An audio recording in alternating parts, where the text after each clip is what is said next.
How much is too much?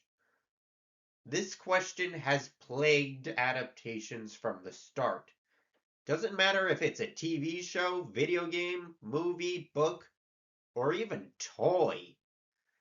The problem still remains. How much do you take from the original source material?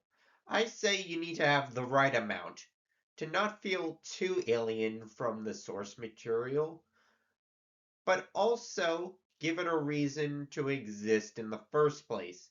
However, I can't deny there are many examples where that isn't the case, but it's still very good. But the one that got the most popular was The Boys. Just 4 years ago, it was the most critically acclaimed show out there, but now it's widely hated. And one video in particular by Just Stop goes over how horrible the show is, especially in comparison to the comics. I haven't done a video like this since my Dad's Wish video back in early 2024. That was before I discovered you can download YouTube videos via 4K video downloader. And not only that, I thought I had to add extra minutes to the PowerPoint slides or else it would skip over my dialogue.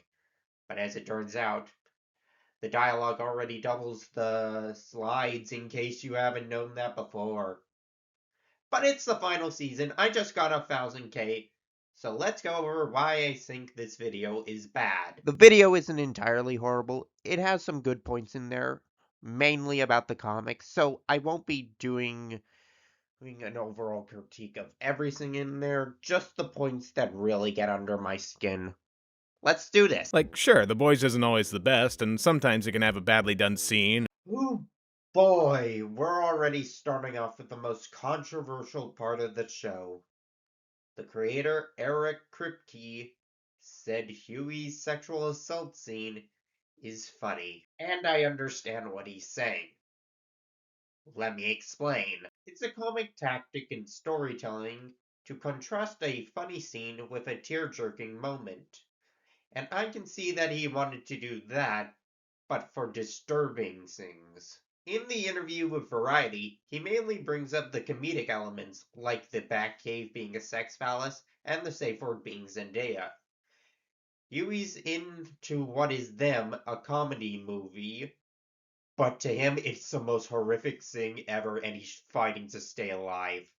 How do I know that's what they're going for? By comparing it to the comics. In the comics, when Hughie gets raped by Black Noir, the other boys laugh, while in the show, Starlight, the other rape victim, is the main one suggesting to donate to torture Tech Knight. And people say the scene afterward ignores the impact by saying, I miss my dad.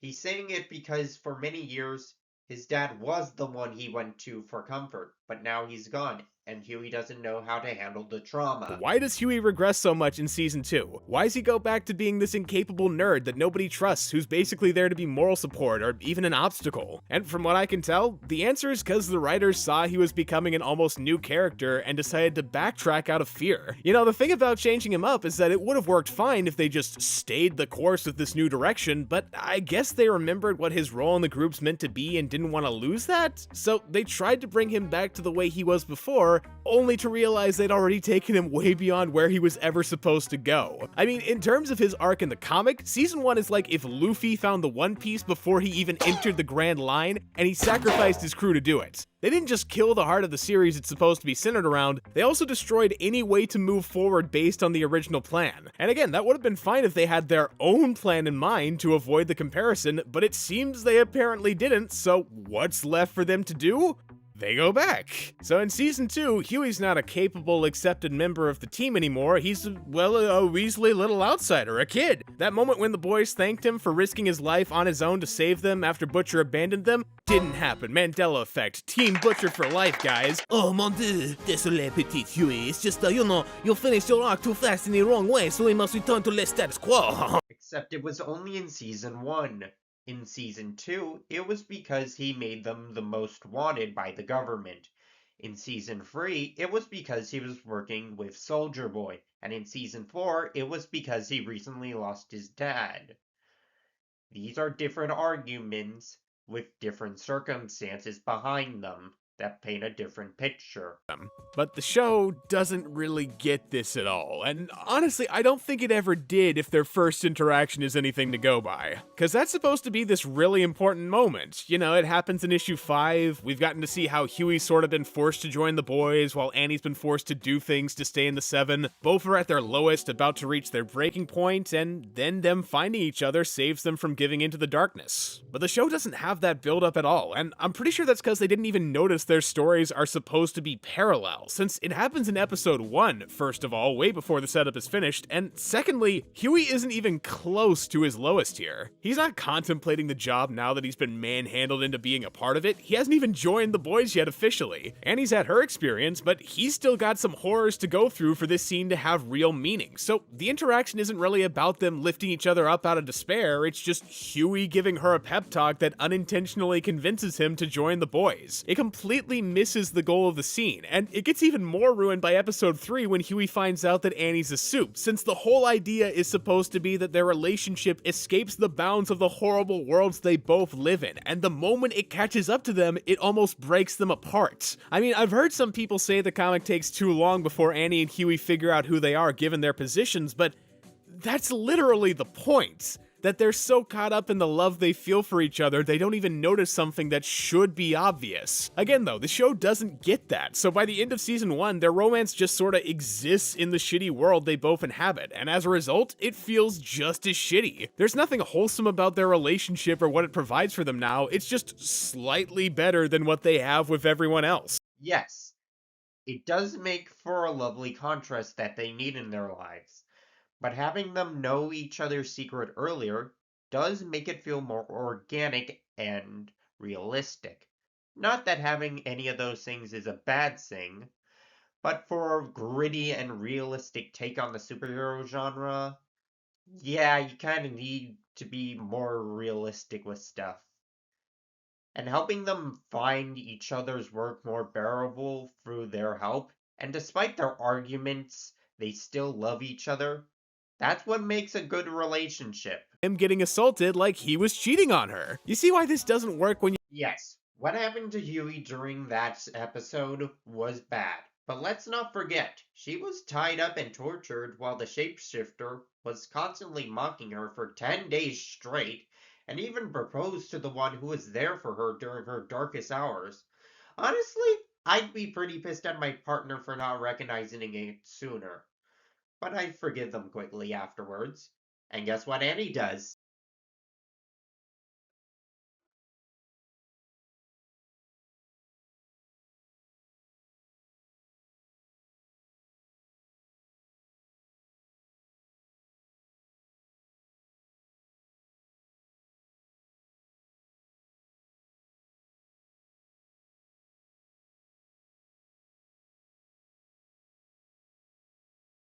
it's great.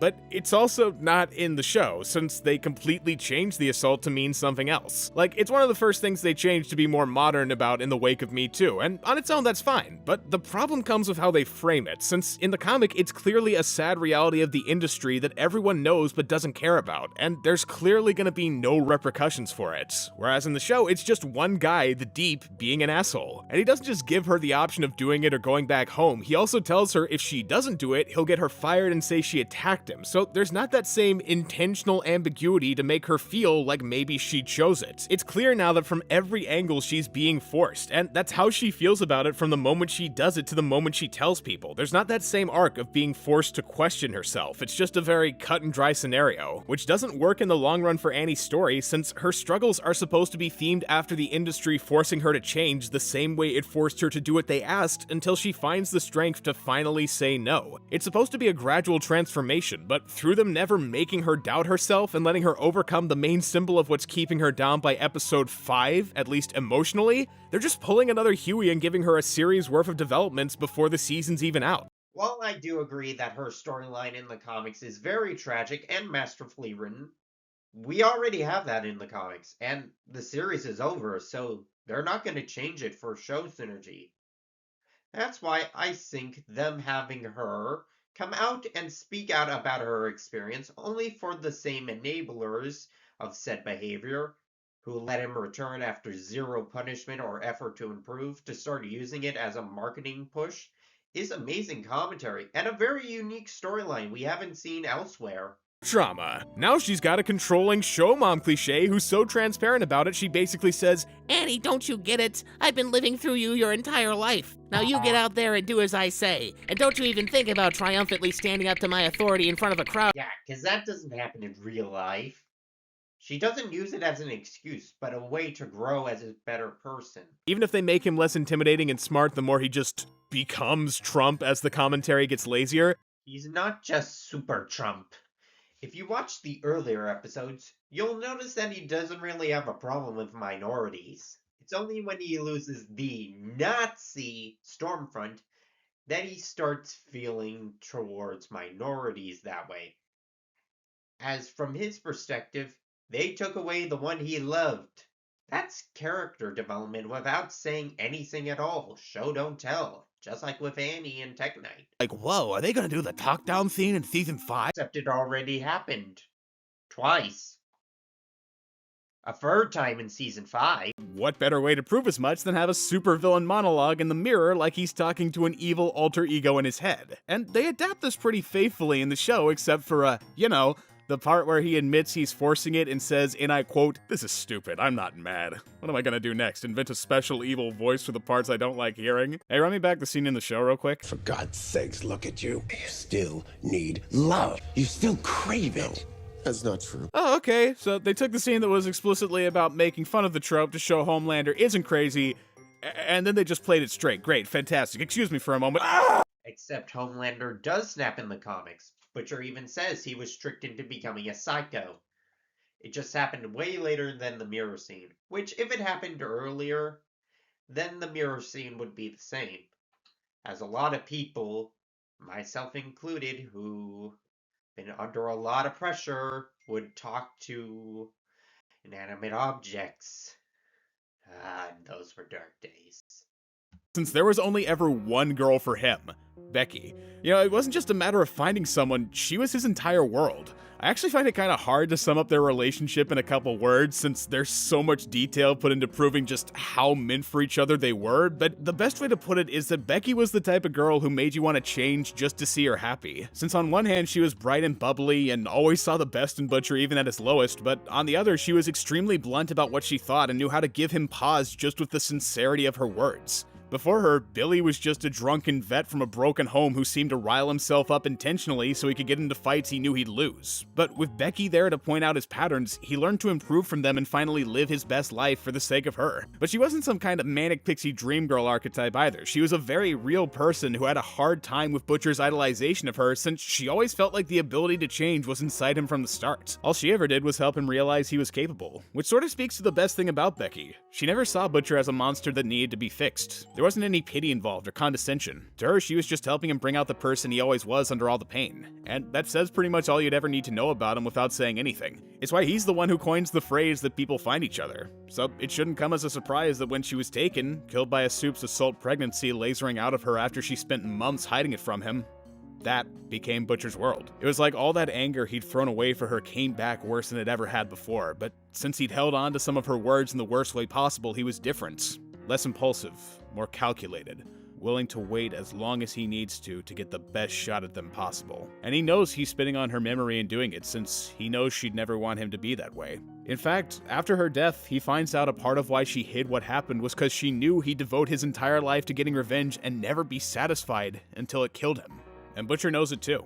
He recognizes how empty and selfish what he's doing is, and that his hatred will never, ever, ever have an end to it. He even sees it as cheating and knows he can only do it with her gone since he couldn't live with himself knowing he made her feel anything other than happy. But he still does it regardless since, in his own words, there's no one left to stop him. His brother, his mom, the love of his life, every person with the power to pull him back was gone. And in the epilogue story, Dear Becky, it goes into how he even had to kill her memory since her voice was getting him to have second thoughts about what he was doing, which is ultimately why at the start of the comic he hires Hughie. Since he knows he's a monster who needs to be stopped with where his hatred's heading, but he can't do it himself. So who better to do it than a version of him that's actually decent like his brother was? And it's explanations like that that prove Ennis had a plan from the beginning. He knew exactly what type of tragic, terrible, earnest, heartfelt, uplifting story of love and death. The book came out 9 years after the original comic run ended. I don't think you should be using it as a main part of his character. Yes, it was written by the original creator, but so too was Megamind vs. the Doom Syndicate, and we all know how that turned out. He can to destroy the image the comic created. Oh, why did Becca go to Vought instead of Butcher once she learned she was pregnant? Well, because she wasn't just worried he'd go on a revenge quest and it'd never end for him. No, she was scared of him doing that, since she also saw him as a violent maniac who was one bad day away from bashing someone to death in a parking lot, which, okay, I've explained their relationship at this point, so I hope you'll understand this when I say, fuck you for implying she'd ever be scared of Butcher, let alone see him like that, so much so that she'd be willing to abandon him even if it's for the greater good, quote unquote. That is not who Becky was, and 2 seasons later, after she's dead for sure, they somehow top this bastardization by saying Butcher cheated on her while drunk, and that was the night he gave up drinking, which deserves an even bigger fuck you, since Butcher would never cheat on Becky while she was alive. Hello, this is the guy who thinks he's cheating on her by going against what she would have wanted for him by being violent. That's how much he valued her. And you fucks have the indecency to imply he not only hadn't quit drinking because of her, something she originally convinced him to do to better himself and not be like his father, but that he only gave it up after cheating and never told her about it. Where do you get off? You got any other bright new insights you want to bring to the table? I think you're the one who doesn't get the comic, because this is all in the brink of a moment. Becca never had the chance to think about what will happen to her when the baby is born, because she died from an accelerated birth. After seeing all the rage Billy's built up, even she couldn't pull him down without taking him out the back, if you know what I mean.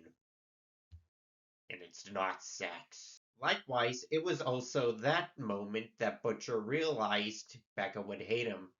His wife died from being raped by Homelander, and he had no choice but to kill her own baby out of self-defense. It's like accidentally stumbling into a tight area with a deadly animal. Yes, you more often than not have no choice but to kill it, but at the same time, you feel bad for it because they didn't ask for any of this.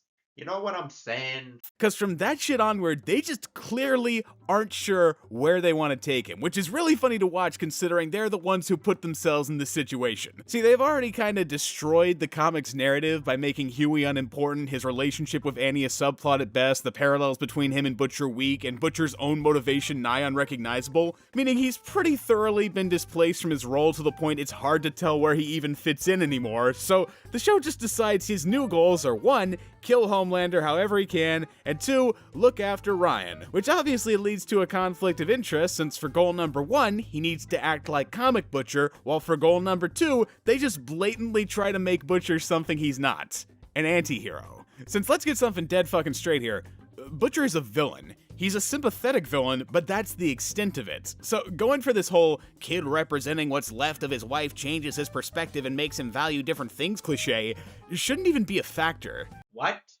Butcher's the definition of an anti-hero.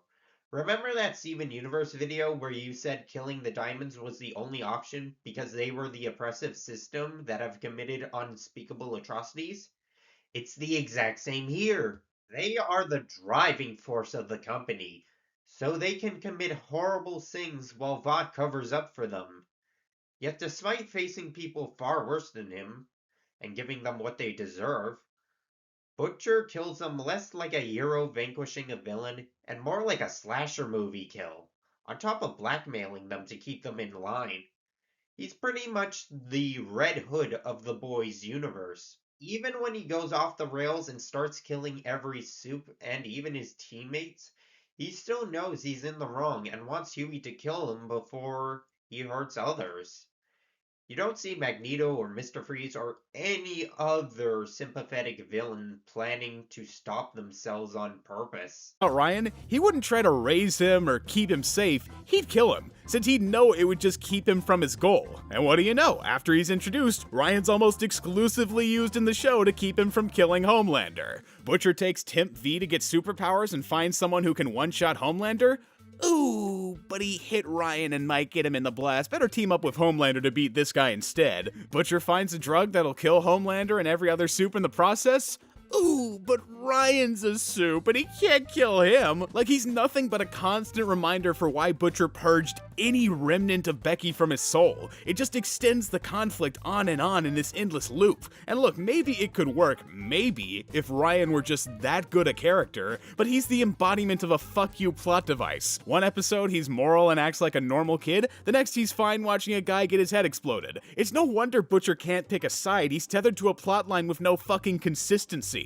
I swear, the only thing keeping people No, Ryan is devices something with no personality added season, yet it makes the entire plot revolve around excited to show his season 1 through 4. Bloom was feels betrayed by his mom every season after that got rid of her personality, turning her into one. Her.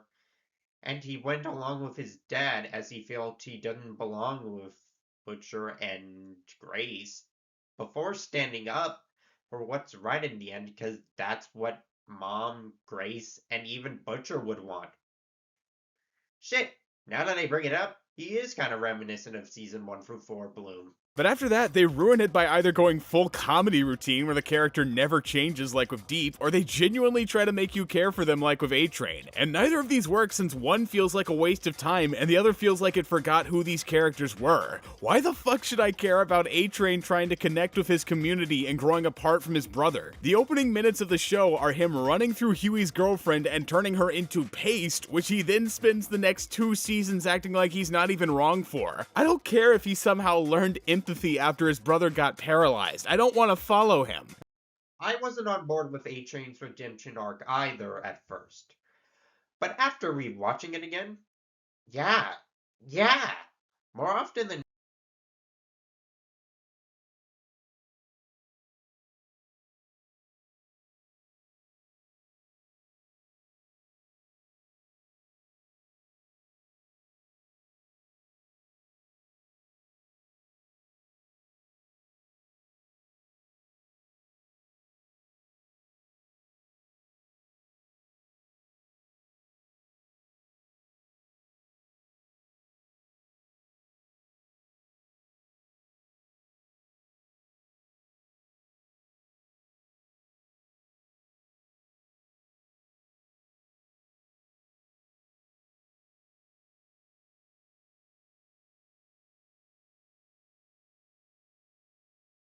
not categorize themselves about adaptation, but he is by far the worst adaptations in their perspective. Yeah, but that's my problem. Works out well. So he would try everything in his power to bad adaptation or just abandon taking accountability in the main task of creature command. But after losing his family ways of judging as well as his brothers or something else about all that stuff he preached.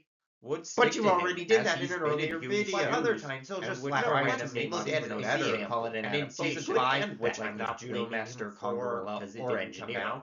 With the biggest offender being the boys in Peacemaker actually saving people, which is why I feel he gets too much hate by the see him stand up to Homelander and actually dodge a person in his path for obvious reasons, but also gets too much love for how hypocritical it is that people, including yourself, bash projects like The Boys for ignoring source materials to shove in unnecessary cursing, sex, and violence, but don't give any flack to the new DCU for doing the exact same thing. But whereas popular and important characters like Gorilla or Taskmaster are changed into something unrecognizable for no goddamn reason, I'd be surprised if anyone was a serious fan of The Deep, as despite being in the main villain group The Seven, he never really had much of a personality except for that one scene where he hits Jack from Jupiter for racism. But this Deep is an actual character. While A-Train learns from his challenges to be a better person, Deep doubles down on the mindset that I mentioned earlier, parroting redemption arcs. He blames Starlight for getting him kicked out for calling out her rape, and does whatever he's told just to keep his spot so he doesn't have to go back. He and A-Train are mirrors of each other, and how changes should be, taking things nobody really cared about and weren't important, and create storylines that only work for their respective stories they're in.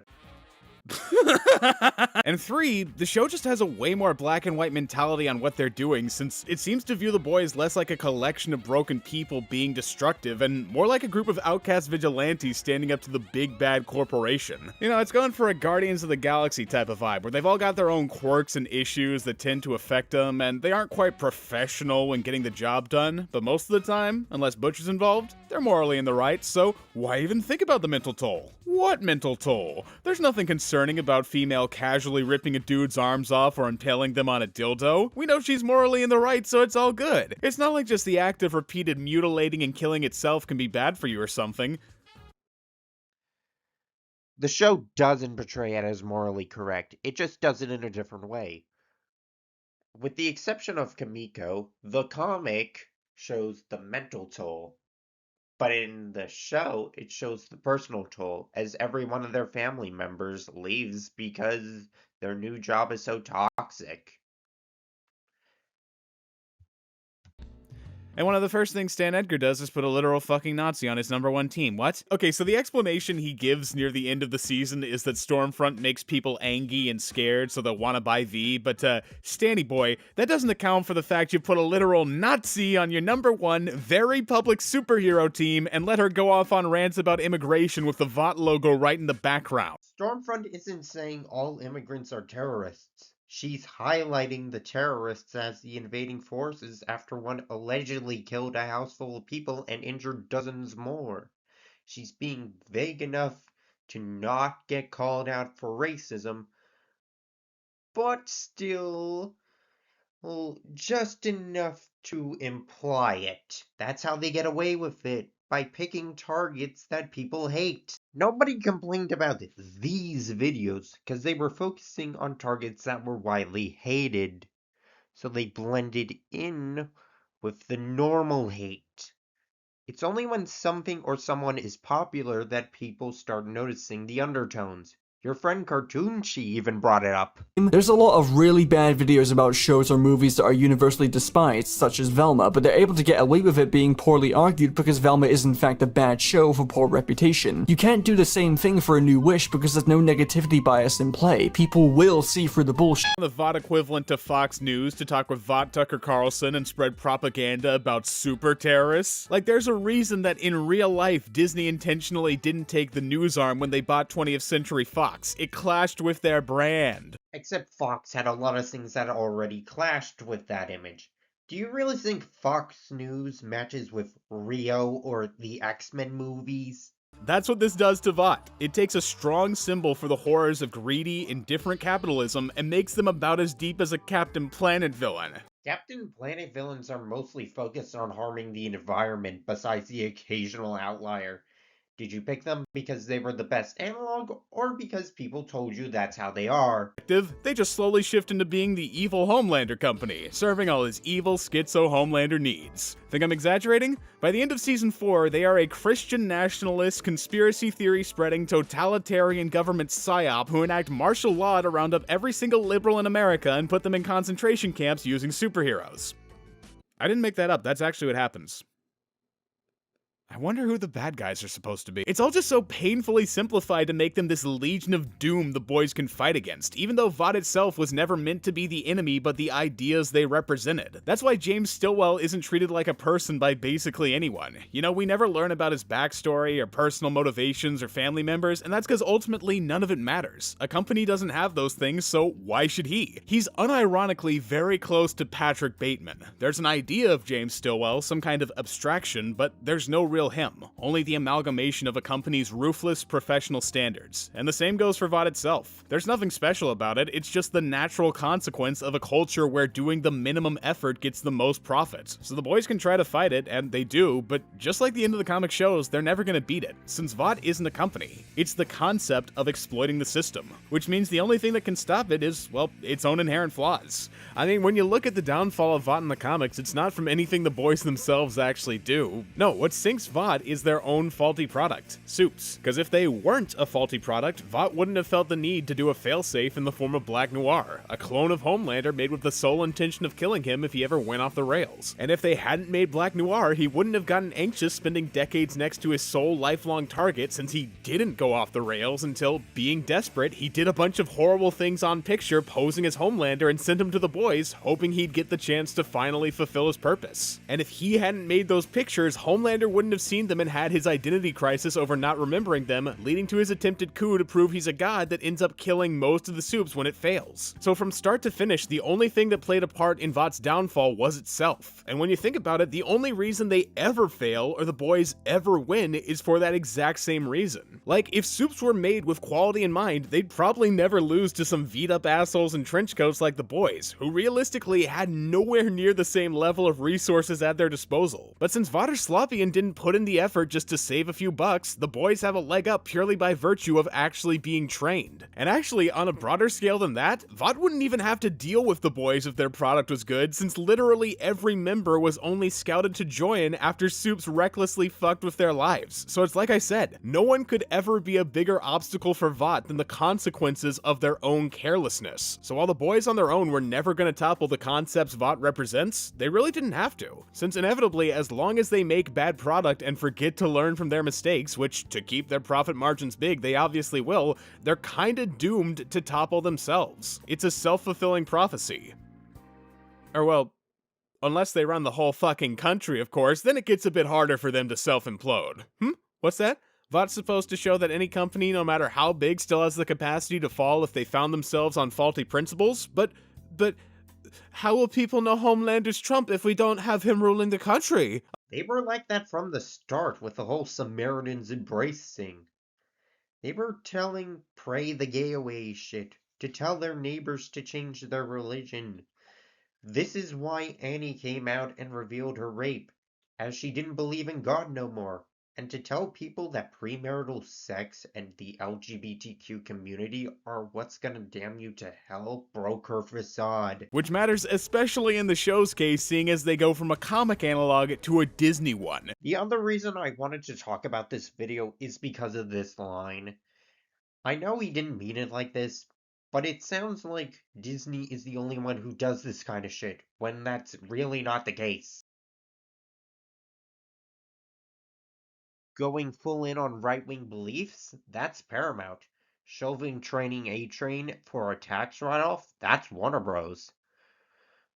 Poisoning the young with propaganda? Take your pick. Also try to make Soups an allegory for violent racist cops. And okay, I can get the connection here. Soups have a duty to save people, cops have a duty to save people, bad Soups are sloppy and get people killed, bad cops are sloppy and get people killed. I see the idea, but it flops in execution since the show's allegories are just way too direct and obvious. So when they want to make a stand-in for crooked cops, they literally stand in the place of crooked cops and profile people, kill minorities at traffic stops, imply they're reckless or violent intentionally in black neighborhoods, but this is just dumb conceptually since Soups are not police officers, and they shouldn't be making arrests, let alone for carjacking. You ever notice one thing that's missing from almost any issue in the comic? Soups saving people. And that's by design, because Soups aren't meant to do any real saving that isn't heavily planned beforehand. You know, for the sake of their image? I mean, where's the sense in letting their Soups do ground level cop work? That's just asking to go wrong and damage the brand. Not to mention it's just a waste of the Soups' time, which is why you never see them doing it. What you do see is Soups at events, conventions, movie premieres, places celebrities go to promote something, since in essence Soups are mascots, so they're not gonna do anything actually heroic. That's what the comics are for, which Vought says are real to give off these heroic images without the risk of the real guys messing it up since they're total amateurs. It's just common sense, and like a lot of things in the show, season 1 seemed to get that. That's why they explain as much in episode 2 when Annie has has to fake a save, and then when she actually saves someone, she's told off. Since there's so many complications in a real rescue that they have to be planned for insurance reasons. They literally explained how the idea worked. This is actually one of the main problems I had with the comic. That people just believe all this stuff in the comics is true without any other evidence to back it up. Nobody actually believes Mr. Beast has a secret lab of mutant warriors. So them setting up crimes for them to save and taking all the precautions to ensure the best risk would help prove them in the public eye. It only makes sense. The only thing the show's smart at is taking safe, predictable takes and dressing them up like they're controversial, even though they're obviously not. I mean, just look at the main villains of each season and what they represent. Homelander, Trump, Stormfront, alt-right politicians and Nazis, Soldier Boy, abusive chauvinists, Firecracker, Alex Jones. Like, can you really sit there and tell me the show was taking a big swing going after these guys? Ooh, what's it smell? It smells like a counter-argument. You could also say the same thing about the comics, and it would be at the same level of effectiveness. Here's Shia LaBeouf. Here's Dan Schneider. Here's a perverted pope. They even had a 9/11 and Jeffrey Epstein Island analog. The show does the same exact thing, but we actually spend time to learn about them. What went on in their lives to drive them down this path? Because, yes, greed does corrupt, but if that was the only reason, then every celebrity would be like that. Were you watching in real time thinking, my god, finally, someone in mainstream entertainment had the balls to call out Alex Jones? Truly, we're on the precipice of major social change. And look, if they want to make fun of Alex Jones, more power to him, the guy's insane. But see, that's just it. Everyone already knows Alex Jones is crazy. You're not shocking most people when you say he's bad. It's like calling out Andrew Tate. It's basic. And it'd be one thing if they actually had something new to say or just restricted themselves to one-off gags of these characters, but they'll literally spend whole seasons on them just to say things anyone who's ever heard anything about these topics before already knows. Oh, the right uses memes to send you down a pipeline? No way. Conspiracy theorists prey on people who lack a purpose? Never heard that one before. Racist cops are bad? How insightful! And you might assume I'm simplifying what the show's intentions are with that, but no. They just state the message within the first couple minutes of meeting a character, and then they spend the rest of the season beating that message into the ground without ever expanding it. There's no nuance, no depth. It just feels like it since they're going one step beyond the average SNL skit by making them soups, so it's an allegory.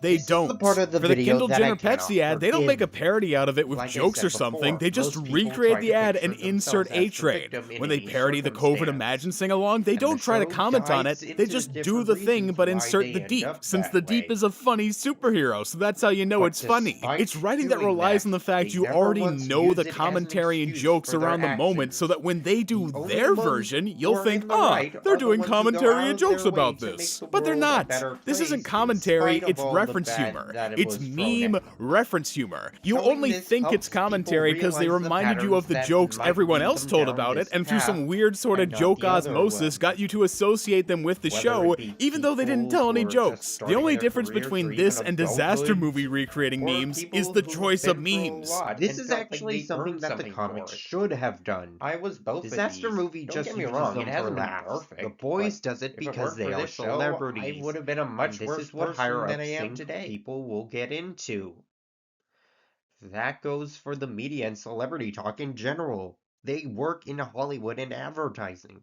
So of course they're gonna bring it up, or at the very least imitate it. Example is the way they treat Maeve's bisexuality. You know, there's so many jokes about how Vought are willing to exploit that Maeve has a girlfriend to be inclusive while treating her like a prop, but let me ask you this, what's Maeve's girlfriend's name? They say it multiple times, so you should have a good idea. And for the few hands in the audience going, ooh, I know, that's Elena. Great. What's Elena's personality?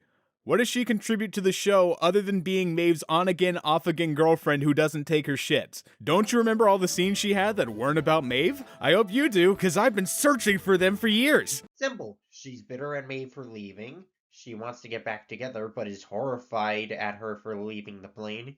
She doesn't want to be exploited and do whatever Vought says. And she's there for Maeve when she loses her powers so they can start a normal life. That's more than most protagonists in movies get.